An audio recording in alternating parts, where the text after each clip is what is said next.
Assalamualaikum warahmatullahi wabarakatuh. Terus sekarang ada beberapa filosofi doa yang harus kita cermati. Yang pertama dari Søren Kierkegaard, filosof eksistensial. Katanya Kierkegaard, prayer does not change God, but it changes him who prays. Jadi ada yang mengkritik doa itu, loh, kalau orang berdoa kemudian dikabulkan, itu apa berarti Allah berubah pendirian? Maksudnya Allah ini bisa dipengaruhi. Yaitu kalau dalam filsafat jawabannya banyak. Jadi yang pertama ya Allah itu, ada yang bilang enggak, Allah enggak dipengaruhi karena semuanya sudah dalam skenarionya Allah. Itu jawaban pertama. Termasuk kamu berdoa, itu skenarionya Allah. Kamu berdoa dan nanti dikabulkan, itu skenarionya Allah. Kalau Allah tidak ingin memberikan kamu A, batinmu tidak akan diarahkan untuk kamu berdoa meminta A. Kamu berdoa meminta A, itu memang dirancang oleh Allah, kamu besok akan dapat A. Itu jawaban pertama. Jawaban kedua, apa Allah bisa berubah atau tidak? Loh, enggak, pengetahuannya Allah itu beda dengan pengetahuan kita. Kita menyebutnya berubah, tapi sebenarnya tidak berubah. Allah itu menakdirkan alternatif-alternatif dan kita yang milih. Kayak minggu lalu ya. Jadi kita itu oleh Allah diberi pilihan-pilihan yang setiap pilihan ada efeknya. Ketika kita berdoa meminta sesuatu, ini sebenarnya sedang menghidupkan salah satu pilihan ini. Nah, mana yang kita pilih ya sesuai yang kita inginkan, dan itu yang jalan. Mana yang tidak kita pilih akhirnya tidak jadi aktual.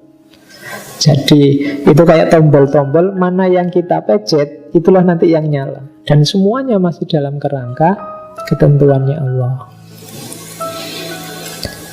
Nanti ada yang bilang ini perspektif.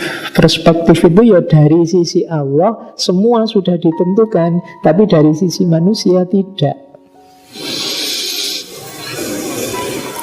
Pak, semuanya kan sudah takdir. Iya, dari sudut pandangnya Allah itu semua sudah di skenario, tapi kita tidak tahu skenarionya Allah yang mana. Kalau ada yang bilang, Pak, saya tidak usah ngapa-ngapain, kan kalau Allah menakdirkan sukses, ya nanti sukses. Oh, kalau kamu tidak ngapa-ngapain, kelihatannya Allah menakdirkanmu males. Ya, sederhananya kan begitu. Karena kita tidak tahu. Yang jelas kamu sekarang tidak ngapa-ngapain, berarti takdirmu sekarang jadi orang males. Besok ya tidak tahu. Yang semuanya kuasanya Allah. Dan gitu. Saya sering cerita, hidup ini untuk mempertautkan perdebatan Qadariyah sama Jabariyah itu, hidup ini ada modalnya, ada usahanya, ada hasilnya. Modal dari Allah, usaha dari kita, hasil kembali ke Allah lagi. Kita dikasih modal akal, berpikir atau tidak itu usaha kita, hasil pikiran apa itu Allah yang menentukan. Kita dikasih modal akal, belajar atau tidak di tangan kita, lulus atau tidak di tangan Allah. Cuma kalau kita belajar, ada kemungkinan lulus, ada kemungkinan tidak di tangan Allah. Hanya saja kalau kita tidak belajar, kemungkinannya cuma tidak lulus. Nah, ini logika ini kalau di ilmu teologi namanya ini sunnatullah. Jadi sunnatullah itu kalau kamu belajar bisa lulus, bisa enggak. Dan itu kembali ke Allah. Tapi kalau kamu enggak belajar ya kemungkinannya enggak lulus. Kayak kalau kamu kawin, bisa punya anak, bisa tidak punya anak.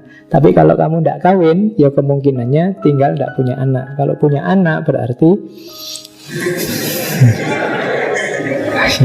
ya kawin, bukan nikah loh ya, tadi contohnya kawin. Orang kawin itu kan bisa punya anak, bisa tidak punya anak. Oke, jadi prayer, nah katanya Kierkegaard, prayer does not change God, but it changes him who prays. Jadi orang yang berdoa itu kamu tidak usah mikir, Pak ini mengintervensi Allah, ini mengubah Allah, tidak usah mikir ke sana. Doa itu yang jelas mengubahmu yang berdoa. Tadi loh, doa itu membuat orang sadar tentang dirinya yang banyak kelemahan, yang tidak pantas sombong, yang mau tidak mau butuh pertolongannya Allah untuk memenuhi semua yang diinginkan. Ini loh yang berubah. Dari manusia yang merasa bisa apa-apa, sekarang tahu bahwa dirinya lemah. Nah itu kan nanti mengubah total perilaku. Makanya it change him who prays. Kamu akan berubah. Orang yang sadar dengan doa, sadar hakikat doa, tidak mungkin sombong. Kalau ada orang sombong kok masih berdoa, itu kontradiktif. Katanya kamu kuat, katanya kamu jago, kok masih minta-minta. Katanya kamu pasti benar, katanya kamu orang besar, katanya kamu sudah. Kok masih minta-minta, itu kontradiksi. Orang yang berdoa itu harusnya tawadhu, merasa lemah, merasa kurang, merasa tidak berdaya. Itulah perubahan yang didapat dari doa. Jadi prayer does not change God, but it changes him who prays. Ajaran kedua, prayer is not asking, it is a longing of the soul. Kalau ini dari Gandhi, doa itu hakikatnya sebenarnya bukan minta, tapi kerinduan jiwa. Jadi kerinduan jiwa, untuk jiwamu itu sebenarnya merindukan Tuhan, merindukan Allah. It is longing of the soul. It is daily admission, pengakuan setiap hari akan kelemahanmu. Tadi sudah dijelaskan di depan. Nah yang terakhir ini yang kita perhatikan, it is better, lebih baik berdoa to have a heart without word. Hatinya hadir meskipun tidak terungkapkan lewat kata, dibandingkan words without a heart. Kalau word without heart itu kayak doa formalitas tadi. Jadi lebih baik berdoa itu pertama-tama hadirkan hatinya. Serius apa yang kamu inginkan. Jadi to have heart without word tidak apa-apa, tanpa harus diwakili oleh mulut dengan kata-kata, tidak apa-apa. Tapi mau diwakilkan ke mulut keinginanmu apa, tidak apa-apa juga. Tapi jangan hatinya tidak hadir. Maksudnya apa? Serius, mantap, jelas yang kamu inginkan. Itu namanya hatinya hadir. Jadi berdoa pertama-tama perhatikan hatimu. Setiap kali berdoa kamu sadar enggak? Sholat itu sebenarnya 90% isinya itu doa-doa. Kamu sadar enggak? Rabbi firli warhamni warfa'ni warzukni wahdini wa. Itu kan doa semua. Tapi kan kamu waktu sholat kan enggak pernah itu pokoknya begitu. Sujud subhanallah subhanallah, Rabbi firli gitu doa. Ini berdoa lo ya. Yo, minta yang beneran ya Allah, ampunilah aku, kan gitu. Istighfar yang serius, biar Allah mengampuni beneran dosa kita. Oke, itu petuah dari Gandhi. Kemudian hati-hati jatuh ke sini. Many people pray as if God were a big aspirin pill. They come only when they hurt. Jadi Allah itu diperlakukan kayak pil, obat sakit kepala. Kalau butuh saja didekati.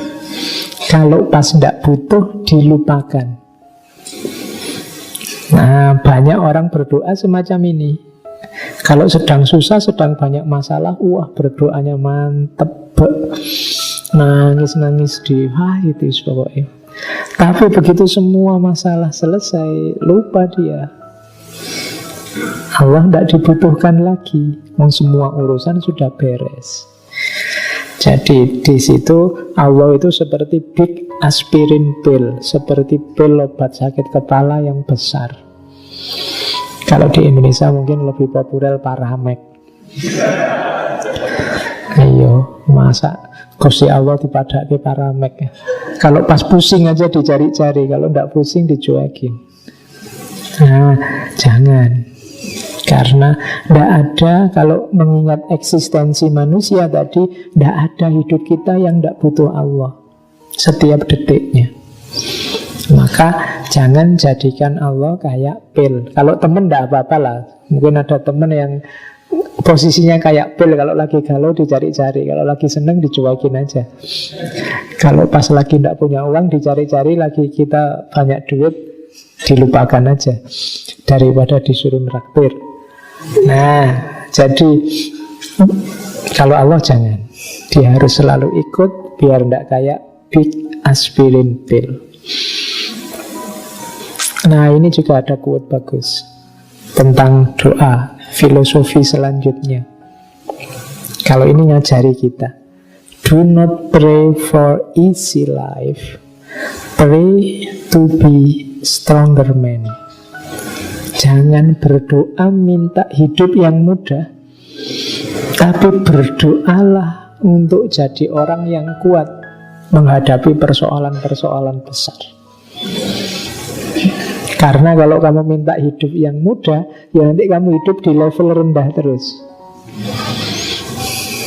Nah, ya Allah, beri aku soal-soal ujian yang gampang. Ya kamu SD terus. Ya, jadi mintalah kamu tangguh bisa menjawab soal level perguruan tinggi.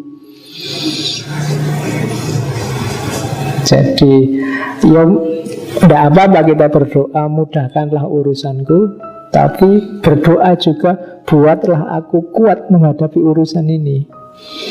Kalau nanti urusannya dimudahkan, kamu tidak naik level.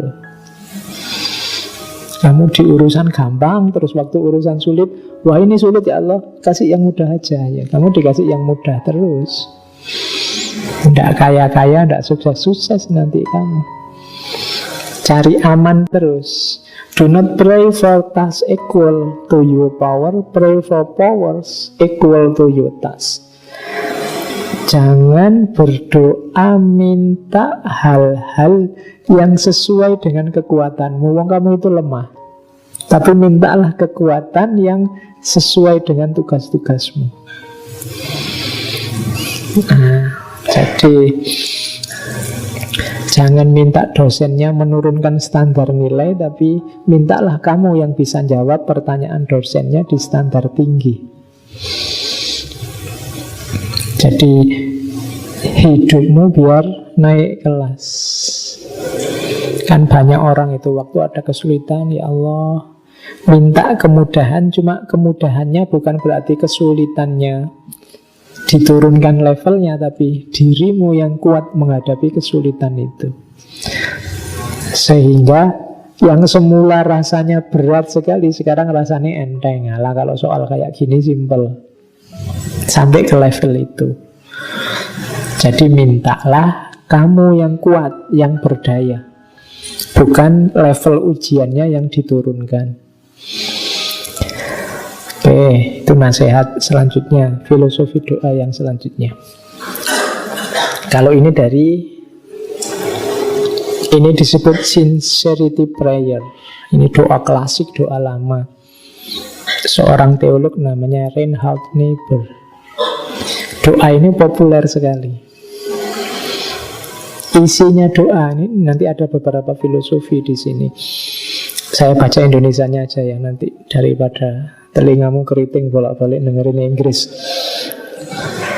Jadi, ya Tuhan, berikan aku keikhlasan menerima segala yang tidak bisa aku ubah, keberanian untuk mengubah segala yang bisa aku ubah, dan kebijaksanaan untuk mengetahui perbedaan di antara keduanya.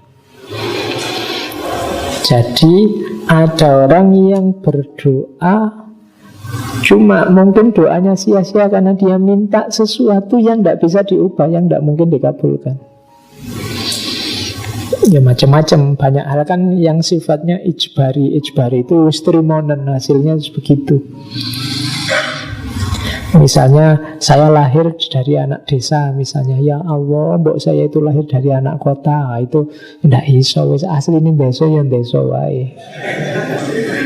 Ya, misalnya kamu nonton TV drama Korea, orang Korea kok cakep-cakep, yo ya Allah, mbok aku kayak orang Korea, ndak bisa. Sudah aslimu begitu. Nah itu, jangan minta mengubah sesuatu yang tidak bisa diubah. Nanti kamu stres sendiri loh. Nanti kamu stres gara-gara tidak bisa kayak bintang film Korea. Jangan minta sesuatu yang tidak bisa diubah. Ada hal yang ya trimonen, jangan dikomplain. Tapi ada banyak hal yang lain yang ini bisa diubah. Ubahlah. Pak, saya ujian ini kok jelek terus ya Pak. Jangan-jangan memang takdir Pak. Loh, enggak. Ini sesuatu yang bisa kamu ubah, tergantung ketekunanmu, keseriusanmu. Kalau ini bisa diubah. Cuma kalau tadi kamu ganteng apa jelek, tadi ya paten. Jadi jangan minta yang tidak bisa diubah, ubahlah yang bisa diubah. Untuk yang pertama, kamu butuh keikhlasan. Wis ikhlas kiwai, memang levelmu segitu. Tapi untuk yang kedua, beranilah untuk mengubah. Nah ini loh. Jadi kalau berdoa, kamu harus ngerti ranahnya. Nah terakhir, untuk tahu mana yang bisa diubah, mana yang tidak bisa diubah, kita butuh namanya kebijaksanaan. Ini yang dicintai oleh filsafat. Filsafat itu kan cinta kebijaksanaan. Jadi keikhlasan, keberanian, kebijaksanaan. Keikhlasan menerima yang tidak bisa diubah, keberanian bergerak mengubah yang bisa diubah, dan kebijaksanaan untuk tahu bedanya. Jadi menghadapi apapun, sensormu harus kuat. Ini bisa diubah apa enggak? Kalau masih bisa diubah, berani kamu mengubah. Tapi kalau enggak bisa, ini sudah mau tidak mau harus ini, kamu punya keikhlasan untuk menghadapinya. Nah, sensor tadi yang bisa mendeteksi apa namanya kebijaksanaan. Nah, misalnya ngaji ini berakhirnya jam 10. Itu jam 10 itu Pak, sesuatu yang bisa diubah apa tidak? Saya sudah ngantuk ini Pak. Sama, saya juga capek. Nah, kok dipaksa harus jam 10? Jangan-jangan kita salah deteksi. Ya, selesai jam 10 berarti apa? Sesuatu yang bisa diubah. Oke, kalau gitu selesainya minggu depan jam 11 ya. Misalnya. Nah, itu kan ternyata bisa diubah. Ada yang memang tidak bisa diubah. Yang tidak bisa diubah itu yang sudah paten-paten ini sudah. Mungkin yang kalau bahasa agama namanya ijbari. Yang kita tidak dosa karena itu, tidak dianggap jelek karena itu. Ya kayak wajahmu tadi misalnya tidak terlalu cakep, itu kan tidak dosa. Kalau ada yang bilang, kamu kok jelek sih, tidak apa-apa, tidak dosa kok. Iya, ngapain kamu takut wong itu? Ya memang dari pabriknya begitu. Bukan sesuatu yang dosa. Beda sama Lawannya ijbari itu kan ikhtiari. Ikhtiari ini yang bisa diubah tadi. Ijbari itu kalau filsafat moral namanya kholak. Kalau ikhtiari namanya khuluk. Nanti hasilnya namanya akhlak. Kalau akhlak diusahakan, tidak bisa diterima begitu saja. Karena dia ikhtiari, makanya ada baik, ada buruk. Beda sama kholak. Kalau kholak ini ijbari. Saya misalnya ya tingginya cuma segitu. Bisa ndak ya saya tingginya kayak sekolah bintang film yang tinggi besar gagah itu, daripada waktuku habis untuk meninggikan badan. Banyak hal yang lain yang bisa bermanfaat. Toh yang tinggi apa tidak kan masuk kategori ijbari. Tidak dosa, tidak salah. Nah, ini yang hikmahnya dari doa ini, sincerity prayer, doa keikhlasan. Jadi hidup ini kamu butuh 3 bekal: keikhlasan, keberanian, dan kebijaksanaan. Ikhlas menerima yang sudah jadi ketetapan. Ketetapan itu termasuk yang sudah diusahakan terus ketemu hasilnya. Itu keikhlasan namanya. Kemudian kepercayaan, keberanian untuk yang berubah. Dan yang ketiga, kebijaksanaan. Oke, untuk malam hari ini saya cukupkan sekian dulu. Mohon maaf kalau ada yang kurang berkenan, mungkin 1-2 kekurangan apa, mohon dimaklumi. Kalau ada kekhilafan, kealpaan yang teman-teman ngerti benernya seperti apa, ya silahkan disampaikan. Kurang lebihnya mohon maaf. Wallahul muwaffiq, wallahu a'lam bissawab. Wassalamualaikum warahmatullahi wabarakatuh.